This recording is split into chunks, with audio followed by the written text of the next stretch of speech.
American, and a pretty funny guy. And he was doing like an exchange or something, but he was so anal about cleanliness. I don't know, it was so weird that, you know, I had my dishes and everything. I had the dinner, and then I just left the dishes there, you know, like soaking in water. And this guy got so fucking pissed off every time, you know, he found the dishes there. I mean, the first thing he did when he came into the house was to check out if everything was clean. So he kind of got pissed off at me and he told me, hey, are these your dishes? What, are you expecting me to wash them? And I was like, hey dude, calm man, I'm not asking you to wash the dishes. I'll wash my stuff. Okay, leave it there, I'll wash it later. So I mean, probably he got, you know, pissed off at my attitude and everything, and you know that I wasn't washing the dishes properly. So he complained a couple times to the management, and management was new, and they like gave me warnings and all that shit, and they kicked me out of the house. But anyway, it was cool because anyway, my brother was coming to Japan in January, and he couldn't stay in the guest house because I was living like in a small room, like. They call them one room here. It's only like 13 square meter. I was paying 70,000 yen for that. But it was, I mean, it was comfortable, it was nice, it was close to work, and that's why I liked it. But anyway, if you compare it to like American or like European standards or South American standards, it was like the size of a bathroom.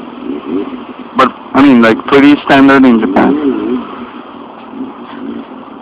Pretty standard in Japan. And, yeah, I got kicked out of the house, and I started looking for a place. It was pretty hard because, I mean, as a foreigner, I mean, even though I'm half Japanese, because my mother is Japanese, I had trouble finding a freaking apartment. I mean, all the apartments, you need like warranty or guarantor or whatever. They call them hoshonin here.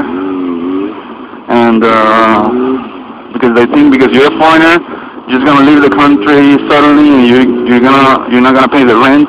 And usually foreigners are noisier, dirtier. They don't know how to, you know, like do the garbage collection, all that shit. So it's pretty rough here to find a place if you're a foreigner. So I finally found one. I mean, I was doing a lot of research on the net. I spent hours, you know, looking for an apartment. Hours, I mean, like weeks. And I finally found a place. I mean, pretty close.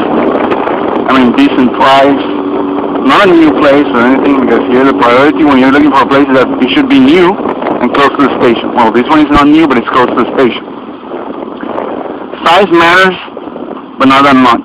I mean, the most important thing is that it should be new and you know, close to the station.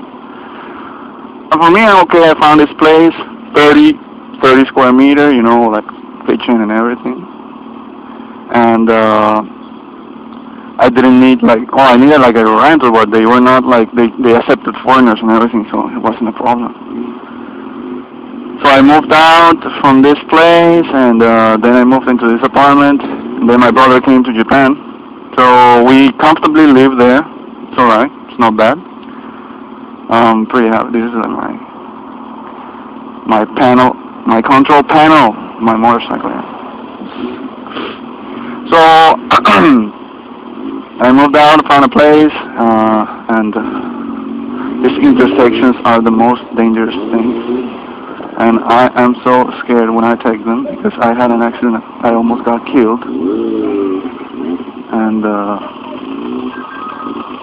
you have to always watch out. And,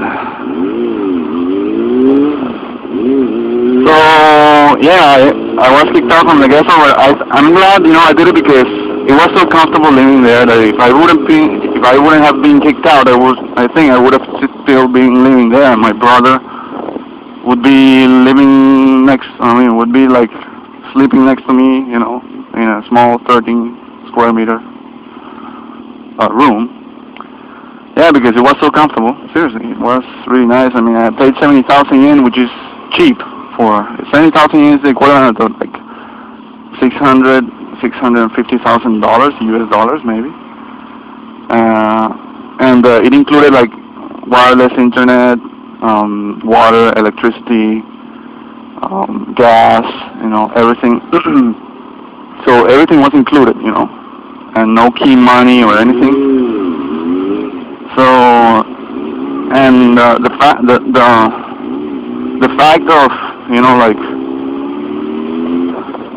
thinking about finding a new place was so stressful because I had to save a lot of money for the key money, guarantor money. Here in Japan, when you move out, you have to like pay money to the agency that introduces you, and that's like a month rent. And then the owner of the apartment, you have to give him like a present money. And depending on the condition of the apartment, it could go from 1 month rent to 4 or 5 or 6 months. So if you find a place that's like 60 or 80,000 yen, and I mean including all this like present money, introduction money, then the key money and insurance money, I mean you end up paying like 8 months in advance. So moving out is expensive. So if you find like a new place, they're gonna charge you a lot of present money and introduction money and all that shit. So that's why I didn't mind. My place is about 20-year-old place. It's like concrete. It's good. I mean, concrete is about the best. Concrete is one of the best, earthquake resistant materials. And yeah, I mean, when you move out, you have to think about the material the thing is built of. And the safest is like concrete, and there's something like called Seki-sui, like a strange thing that the constructions in Kobe, in the earthquake in the 90s, there was a huge earthquake in Kobe. The buildings that were built with this kind of fiber, it's really thin, it's like paper. But they resisted the earthquake because it's kind of flexible and light, so when the earth is vibrating, it doesn't crack or if it falls, it won't kill you. Like concrete, or if it cracks, it will kill you. So like these are like the safest materials, and people always they always look at the age of the structure.